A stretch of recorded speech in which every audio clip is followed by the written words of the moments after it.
Hi, my name is Diana, compulsive eater. Hi, Diana. I weigh and measure 3 meals from the GreySheet.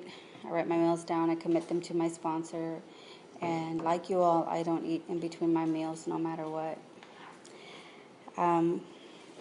Thank you for asking me to speak today.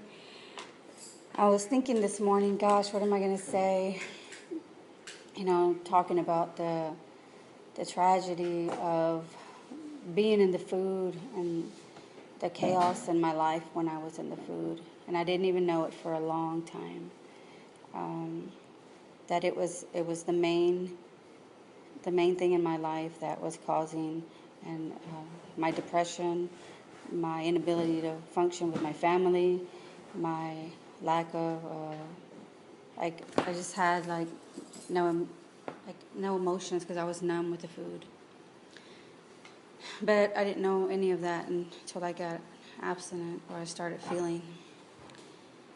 So when I was a little girl, when I look at pictures, I think I was a normal size, but I was always a lonely child, always a sad child, always kind of off to myself because of the things that were going on in my family. Somehow I got the notion that we were supposed to keep things to ourselves in our family. We didn't talk about those things. So that's how I grew up, keeping things inside. Didn't talk about them. So I kind of have a lot of my childhood blocked out that I just don't remember it. And I guess when it's time, higher power will reveal it to me, what I'm not able to remember. So about the age of 11, I did start seeking out substances, alcohol, peers who kind of made me feel okay because I didn't feel okay inside. And I just felt less than everybody else. I always had felt that way. And so when I started hanging around with these kids and I started doing these things, I started to feel better, and the substances I put in my body, it made me feel better. If it wasn't that, it would have been food, and I know it, but it just so happens that came first, the alcohol and the drugs. So fast forward to getting sober at the age of 23, I started, the only way that I was able to cope with life was to eat, and I ate, and I ate. And when I realized that I was gaining weight, I was like, there's something wrong with this, because every time that I had any period of sobriety, I would gain like 10 pounds a month or more. And usually I would only recognize those times when I was in jail. Because when I was in jail, I wasn't doing anything else, so I would eat. I would stuff my emotions.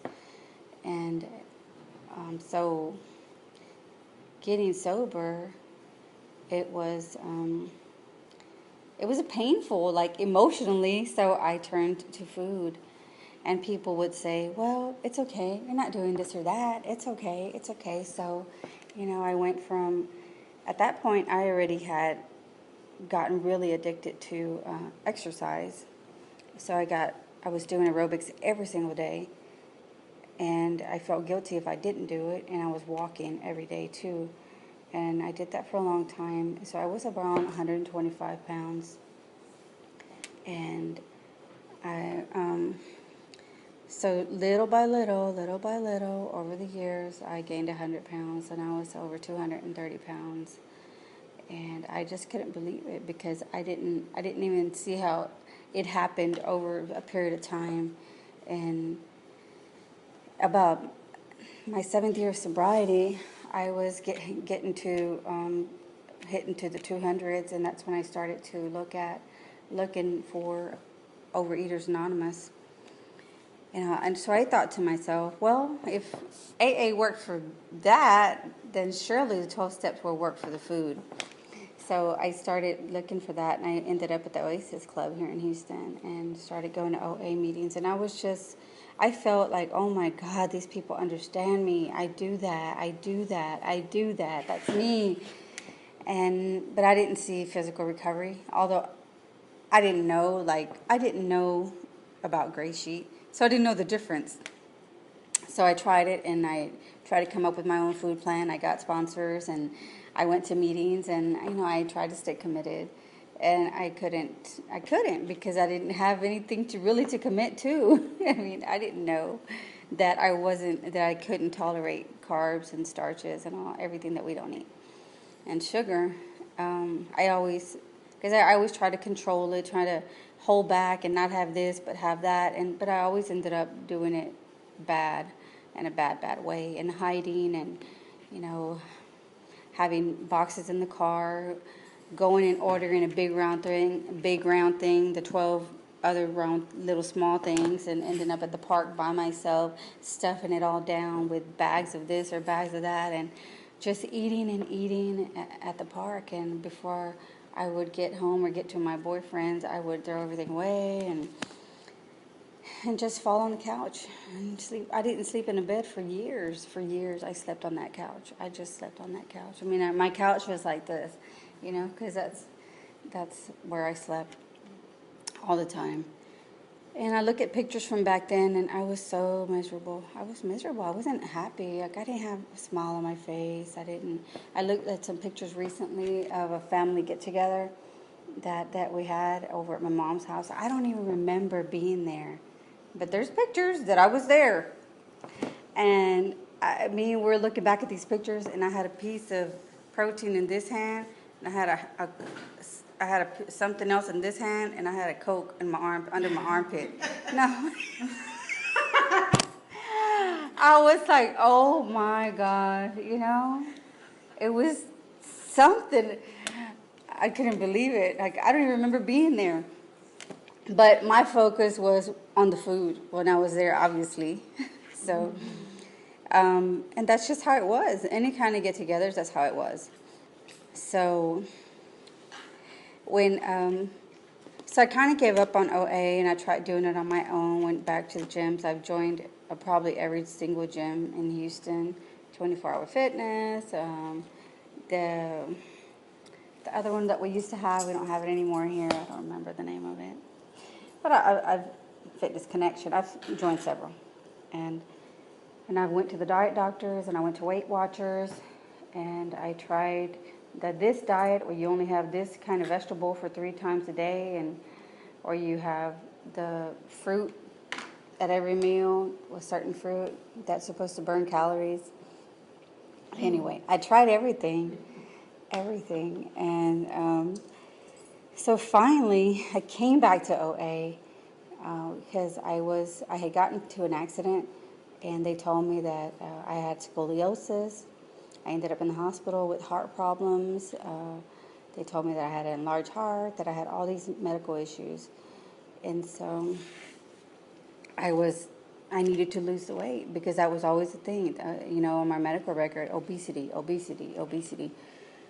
But it still took me a year to come back to a regular OA, and then when I did come back to regular OA is when I finally heard of GreySheet, and that was in 2005. August of 2005 I came. August 14, 2005 I came to my first GreySheet meeting over at the Kinko's, and wow. When I walked in there, I was amazed. I saw physical recovery, There was nobody in the room that was that looked like the ladies and men that I saw at the other club that I went to,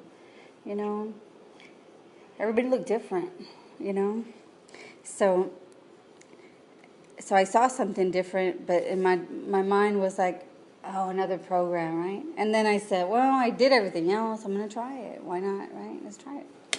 So that same day, I got a sponsor. She helped me write my food down. I went to the store. I got a scale. I had never gotten a scale before. So even though I went to OA all those times, I never had a scale. So that started my journey, and that was my abstinent date for a year and a half. And I just felt so free. I was just so grateful. And I just couldn't believe that I was abstinent, that the cravings were gone, that I didn't want to eat those, the things that we don't eat. And I felt freedom for the first time in so long. And I really never thought that I would ever eat again. Because we always said, that we don't eat no matter what. We don't eat no matter what. But I guess I didn't really get that either. because no matter what means no matter what. No matter what happens. I reached out to the community here. I didn't reach out any further than our community. I did. I was on the GreyNet. I don't remember that I was on a lot. Yes, I was. I was on meetings at that time as well, on the phone bridge. But I ended up picking up in January of 2007. I ended up picking up, and that started about 5 years that I could not stay abstinent. But for the most part, I didn't leave. There was times that I felt like leaving because of guilt and shame. And how could you keep doing it? How could you keep going back to the food? How could you keep doing that? And so I just stayed on the bridge. I kept coming to meetings. And I had periods of abstinence, 6 months, 90 days. I think probably the most that I stayed in the food in that time, which y'all saved my life even through those relapses. I wish that I wouldn't have had all those relapses. And relapse doesn't have to be a part of recovery, but sometimes it is.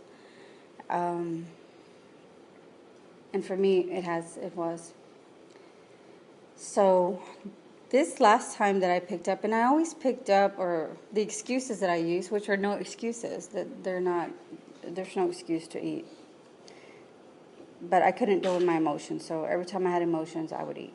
Every time I had emotions, something severe would happen or traumatic, I would eat. So the last time I ate over what one of my children did, which was the excuses I always use. So after that was on Thanksgiving of 2011. I remember that day I was abstinent probably for about 5 days. I kept trying to get abstinent again. And I saw him. He looked very bad, and I just felt this feeling in my gut. And I ended up eating that night. And I just made a commitment that no matter what, no matter who chose to do what, no matter what decisions anybody made, I wasn't going to eat. And if God could grace me with one more time to be abstinent. A few days later, December 1st, I got up and I weighed and measured. I had been weighing and measured those days in between, but I couldn't make it through a day. But December 1st, I weighed and measured, and I've been abstinent ever since December 1st of 2011. And but I made that commitment, and another commitment that I made was that I was going to reach out, that I was going to continue to do the phone bridge meetings, of course, that I was going to be involved in service, that I was going to go to California, that I was going to go to New York, that I was going to meet people, and that I was going to get out of my comfort zone. And I have been able to do that. I'm so grateful for that because I've met so many beautiful people all over the world. I've been to California twice, New York twice, Philadelphia, and just so many beautiful people. And it's just made my recovery that much stronger in GreySheet, just because of this fellowship, because I'm not alone. I don't have to do this alone ever. I'm not alone. And I always felt alone all my life, even in a room full of people, I felt alone. But I'm not. So since I've been abstinent this time, people have continued to make their decisions, my son has continued to choose to use drugs, and my oldest, and he's in prison. But that was his choice. I love him. I'm there for him. I'll see him. I call him, and he calls me. And my other son, he's still in prison. He's been there 9 years. I visit him. I'm there for him. I support him. I love him. I always talk about, I realize that sometimes I talk about the tough things, and that are going on in my life today, with my children, right? But I never talk about what's going on with my daughter. And my daughter, she went through everything that our family went through, the trauma, everything that we've experienced in the last 9 years. And she has excelled in school. She recently received a scholarship to attend the University of St. Thomas here in Houston, Texas. And we went to We went to the school admissions department on Monday. She's been accepted into the program, and so she's applying for the nursing program. We'll find in November if she gets accepted. And so I'm so proud of her, and she's equally proud of me. Not equally, but she's so proud of me because I'm absent, and she encouraged me to go back to school, and I attend the community college here in Houston, and I'm a sophomore now. And community college, been going for the last 3 years. And if it wasn't for abstinence, I wouldn't be in school. But she also encouraged me to go back to school. And I've been just chipping away at it a little at a time. And my abstinence is first. My abstinence is my foundation to be able to do anything. My youngest son has 5 years sober. He just made 5 years sober on May 27th. He recently moved out. I cried for about a month. I was so sad. Oh, my God. It was hard. It was so hard for me to let him go. Even though he didn't live with me, he lived with my daughter. They shared an apartment, but he was still under my wing. So I'm just such a caretaker. Just had to let him go. And he's doing fine. But, one of the things I used to eat over to was control. I wanted to control everything. I wanted to if you would just listen to me, everything would be fine with you. And if you just, take my advice, okay? But that's not how it is, right? Because that's not how I learned. I had to learn by making mistakes. So he's doing good. So through it all, with the medical issues, and most of y'all know too that here in my Houston community, and even in other communities across from east to west, that I had open heart surgery August the 1st of 2014, last year. So August the 1st, I can't believe it's been 10 months, and it's been 10 months that I had that surgery. And that was one of the hardest traumatic experiences of my life. But I made it through it. And y'all were here for me. Y'all were here for me. Is that 20 or was that a phone call? Oh, okay. Okay. Y'all were here for me through that time in my life, and my sponsor really, really helped me while I was in the hospital because I thought that I was going to have to give up my abstinence. As I was laying in my bed one Saturday morning, Monique showed up to be there and sat there with me. I felt like I was just, oh my God, it was just such an experience. It was a very tough experience. But anybody who's out there who is listening to me, if you have to have heart surgery, you can stay abstinent through it. I went in for a minimal invasive heart surgery, but I had to have the open heart surgery, and I had to get a pacemaker as well, and it just had a lot of damage to my heart due to my drug use. So, no matter what, I don't have to eat. I do not have to eat no matter what. And so I told my sponsor while I was in the hospital, I don't know if I'm going to be able to. The doctor's telling me this, and that I'm this and that, and she was like, well, this is what you're going to do. So she told me what to do with my food, and that's what I've been doing with my food ever since. Because I was just, I needed that direction. I didn't know what to do. I just felt real helpless at that time. But I did it. She walked me through it, and I'm so grateful for her for doing that. For walking me through that, because I couldn't have done it by myself. There's just no way. And a few months after my surgery, my sponsor had to go back on day one, and so that was hard, and that was emotional, and because she had been through a lot with me in my abstinence, and but I still talk to her. I love her very much, and I'm just real grateful for her. So I have a new sponsor that I've had maybe for the last 6 months. And so I just know that no matter what happens in my life, another thing that's been happening, Okay, so another thing that's been happening is just my body just adjusting, coming back to a normal, just adjusting, I guess, from the surgery and fluctuations in weight. So I just have to not let myself get overwhelmed with that. I have once again joined an exercise program, Curves, but I need it. I really need it. I need a kickstart. And I got a treadmill and I got a bike at home. So, because I want to be healthy, I want to be healthy and I want to live. And if I'm not abstinent, I'm not going to live. I'm going to die.